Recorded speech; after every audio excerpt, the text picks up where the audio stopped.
নমস্কার বন্ধুরা, কেমন আছেন সবাই? আর আজকে বুধবারের সকালে 13ই আগস্ট, তাই আপনাদের অনেক অনেক স্বাগত। আজকে দেখিয়ে দিই, আমার বাড়িতে নাগপঞ্চমীর পুজো আছে, সেখানে পুজো হয়ে গেছে আর এদের খাওয়া হয়ে গেছে। তারপরেও দেখুন, লুচি প্রায় 40-50টা মতন এদিকে বেঁচে আছে এর ভেতরে ভেতরে। আর এখানে প্রায় 40টার মতন পরোটা হয়েছে। এগুলো সব আমরা কালকে দুপুর 3টে-4টে থেকে বসে রাত 9টা অবধি করেছি। এদিকে সবজি বানানো আছে, শুকনো সবজি হয়েছে, এদিকে দই বড়া আছে। আর তার মধ্যে এইসব থেকে আমার কিচ্ছু খেতে ইচ্ছে করছে না, তাই আমি আমার জন্য বানিয়ে নিয়েছি ম্যাঙ্গো শেক। দুধের মধ্যে আম ছিল কয়েকটা, সেই আম দিয়ে আর একটু ড্রাই ফ্রুটস দিয়ে ম্যাঙ্গো শেক। আর এবার দেখিয়ে দিচ্ছি আমাদের নাগপঞ্চমীর। এই দেখুন, এই ছোট ছোট আমগুলো এসছিল। এখন তো আমের প্রচন্ড দাম, যেইটুকু আম আছে তো এইগুলো এসছিল সেইগুলো, তাই ওই দিয়ে ম্যাঙ্গো শেক বানিয়ে দিলাম।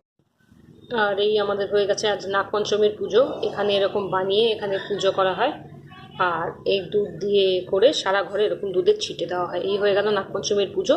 আর বাকি সারাদিনে এইসবই খাওয়া দাওয়া হবে।